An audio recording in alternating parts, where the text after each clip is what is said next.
Bonjour à tous, il y a de la vie dans les céréales. Pain, pâtes, biscuits, gâteaux, les céréales sont au cœur de notre alimentation. Mais saviez-vous que les céréales régalent aussi les animaux d'élevage et entrent dans la composition de nombreux autres produits comme les bioplastiques et même certains cosmétiques? Dans ce numéro d'À tout bout de champ, votre Maginfo des céréales est 100% nature. Nous découvrirons d'abord comment la filière céréalière contribue à préserver l'environnement grâce à de nouveaux débouchés d'avenir pour les céréales. Nous rencontrerons ensuite un agriculteur passionné de biodiversité qui profite de ces espaces cultivés pour protéger les rapaces. Mais partons en Gironde pour découvrir une expérience innovante de collecte et de valorisation des déchets organiques, une action rendue possible grâce aux sacs bioplastiques issus de la filière céréalière.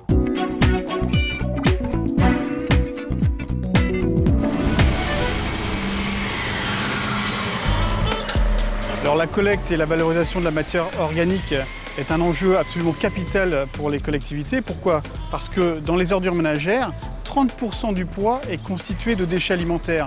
C'est ce qu'on produit dans les cuisines. Et donc aujourd'hui, ces déchets partent en enfouissement. Et c'est de la valeur qui est perdue puisque on peut, par un processus de compostage, fabriquer un amendement organique pour faire retourner au sol ces déchets alimentaires.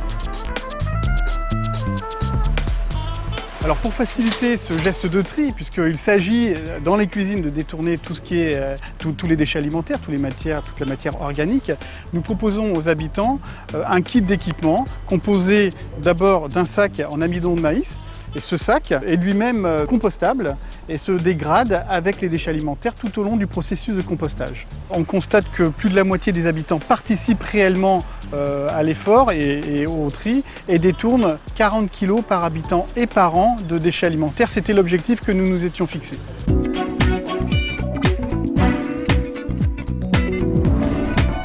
10 000 hectares de cultures sont dévastés tous les ans par les rongeurs en région centre. Comment lutter contre ce fléau en apportant une réponse écologique permettant de protéger les cultures qui feront votre alimentation de toute l'année? Voici la réponse originale de Marc qui a installé des nichoirs à rapaces sur son exploitation. Tout de suite, retour sur expérience.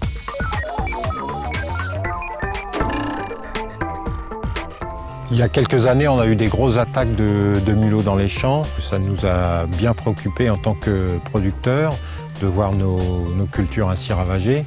Et c'est là où, à plusieurs agriculteurs, on a réfléchi sur la possibilité d'avoir une lutte naturelle.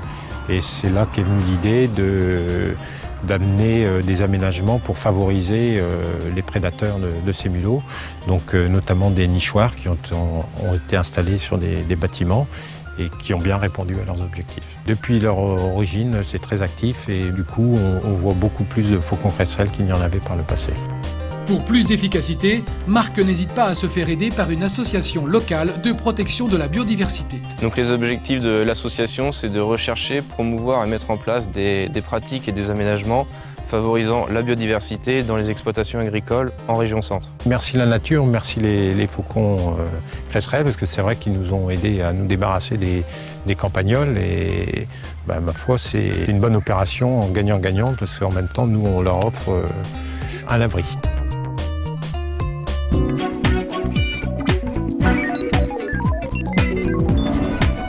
Avant de nous quitter, la réponse de notre expert à la question insolite du jour et qui n'a rien de barbante, pourquoi les blés barbus ont-ils des barbes? À l'origine, on pense que c'était pour permettre au blé de mieux résister à la sécheresse, c'est-à-dire ça a le rôle d'une feuille, mais sans en avoir l'inconvénient d'évaporer trop d'eau. On s'est aperçu quand même que ces barbes jouaient à peu près le même rôle qu'une feuille pour transformer le gaz carbonique en amidon.